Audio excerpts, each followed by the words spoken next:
ब्रह्मा जी अपनी ही पुत्री सरस्वती से विवाह क्यों किए? हिंदू धर्म से जुड़े पौराणिक इतिहास पर नजर डालें तो कई ऐसी कहानियां सुनने को मिल जाएंगी जिनसे अभी तक आमजन वाकिफ नहीं है। विस्तृत इतिहास होने की वजह से कुछ घटनाएं छूट जाती हैं तो कुछ नजरअंदाज कर दी जाती हैं।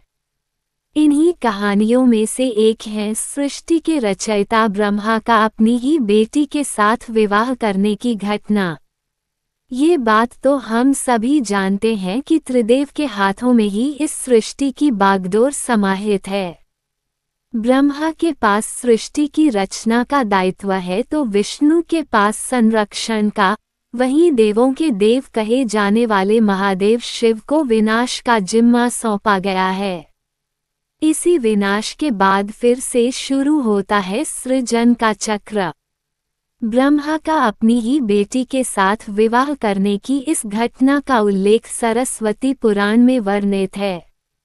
सरस्वती पुराण के अनुसार सृष्टि की रचना करते समय ब्रह्मा ने सीधे अपने वीर्य से सरस्वती को जन्म दिया था। इसलिए ऐसा कहा जाता है कि सरस्वती की कोई मां नहीं, केवल पिता ब्रह्मा थे। सरस्वती को विद्या की देवी कहा जाता है, लेकिन विद्या की ये देवी बेहद खूबसूरत और आकर्षक थी कि स्वयं ब्रह्मा भी सरस्वती के आकर्षण से खुद को बचाकर नहीं रख पाए और उन्हें अपनी अर्धांगिनी बनाने पर विचार करने लगे। सरस्वती ने अपने पिता की इस मनोभावना को भांपकर उनसे बचने के लिए चारों दिशाओं में छिपने का प्रयत्न किया, लेकिन उनका हर प्रयत्न बेकार साबित हुआ। इसलिए विवश होकर उन्हें अपने पिता के साथ विवाह करना पड़ा। ब्रह्मा और सरस्वती करीब 100 वर्षों तक एक जंगल में पति पत्नी की तरह रहे।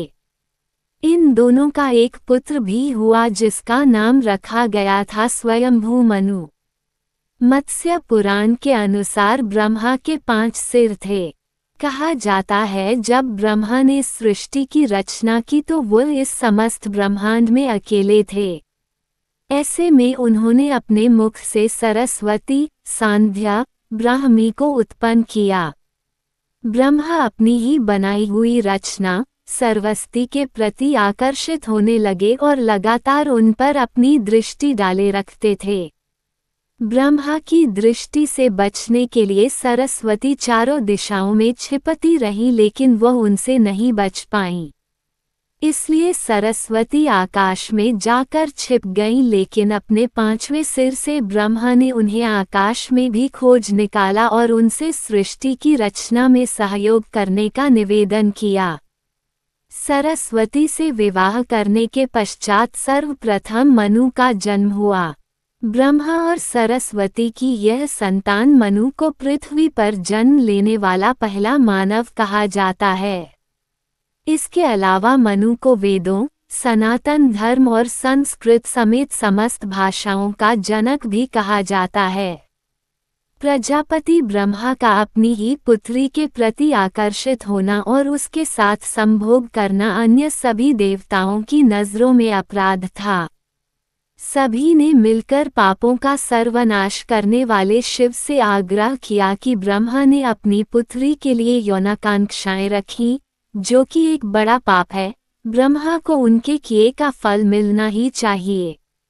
क्रोध में आकर शिव ने उनके 5वें सिर को उनके धड़ से अलग कर दिया था। शिव पुराण के अनुसार ब्रह्मा के सर्वप्रथम 5 सिर थे, लेकिन जब अपने 5वें मुख से उन्होंने सरस्वती, जो कि उनकी पुत्री थी, को उनके साथ संभोग करने के लिए कहा तो क्रोधावश सरस्वती ने उनसे कहा कि तुम्हारा यह मुंह हमेशा अपवित्र बातें ही करता है, जिसकी वजह से आप भी विपरीत ही सोचते हैं।